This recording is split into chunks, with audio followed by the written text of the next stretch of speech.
Went to the hair salon and got my hair done, and my hairdresser is fabulous. So I always bring her a little something, and this is what I brought her today. A little box. It was made with the Sizzix Box number 2. I'm going to show you today how I made this. Wouldn't you like to get that? I would love to get that because it's fabulous.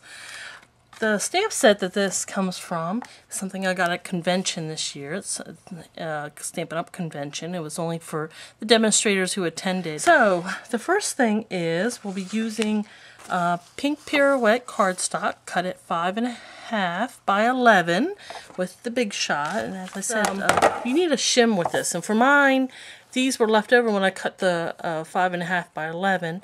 So I just put 2 of them together on the clear plate on top of the shim, putting my cardstock right on top of that.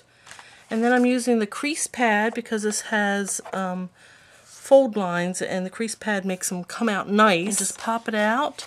Now sometimes it won't cut all the way through, and you'll be able to see the score lines. See how it just pops through? You can use your paper snips to snip it out.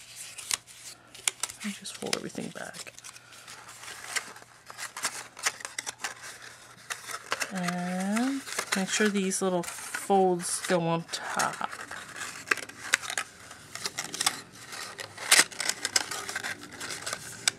It's gonna come underneath. Now it's gonna pop inside. That I got a box. So this little, you want it to hold, so I put a piece of sticky strip, and that's basically the only thing that's going to hold this box together. Like I said, ridiculously easy. And then just fold that in, the sticky strip side in, stick it down. Now this one's jamming up a little over here. Can you see it doesn't want to close? So just take your paper snips to that and make it close. Get that little corner off. And there you go. Box. See, nice on the bottom. From there, we're going to do some stamping.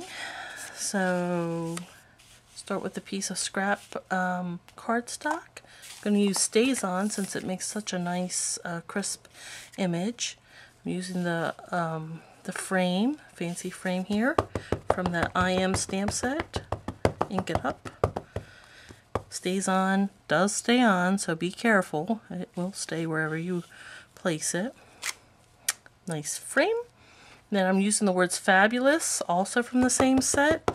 And I'm going to stamp right into the center and kind of line that up a little bit. And there, it's fabulous. Punch, mine's the old style punch, but it still works.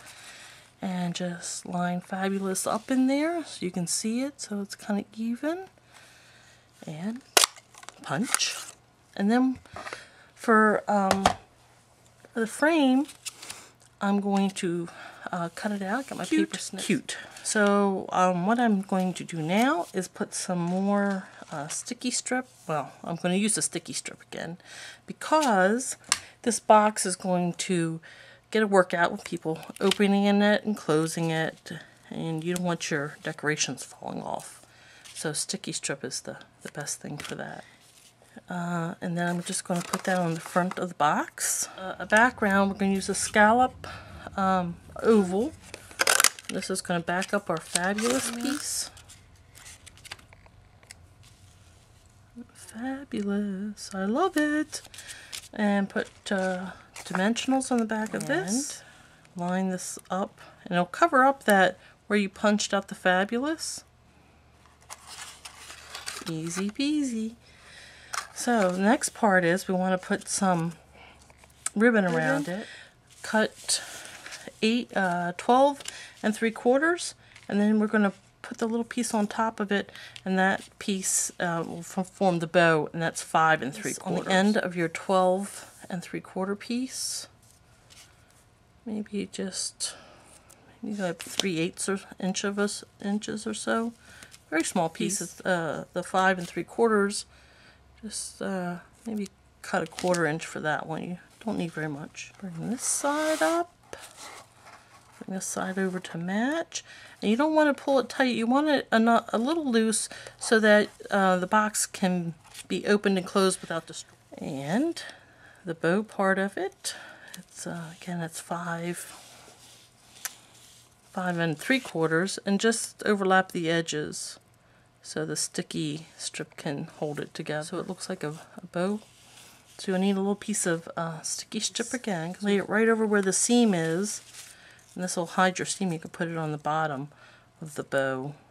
So I'll take that. And if you need to line it up, use your grid on your paper.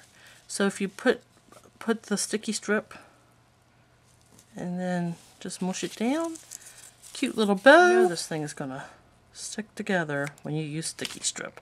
There will be no adhesive failure. Right on top, you want to center it up, because I mean it's cute, but it can be cuter. So what I'm going to do to make it even cuter, I'm going to use some buttons, faceted buttons, and they come in 3 sizes. There's a large, there's medium, and there's small. I used the mediums on this project. Got them at Walmart. They're in the aisle where the toothbrushes and flosses are. It's for people who have braces, but they make excellent threaders when you're doing buttons and things like that. So just put your floss through. It's like a needle. See the loop? And it's got a pointy, well, the loop comes together. So put the loop, put through the loop, get your button, and just pull it through, and it's like sewing. Make a bow. Little button, I don't know if you can see it, and I'm going to attach it with a glue dot, a mini glue dot, and just pick it up by the knot, push the back onto the glue dot, and then just set it right where I want it. Cute, cute, cute. And then all I need to do is just slide the ribbon off, put whatever kind of candy, and I have star, and then just slide the ribbon over the box. A fabulous project for somebody sweet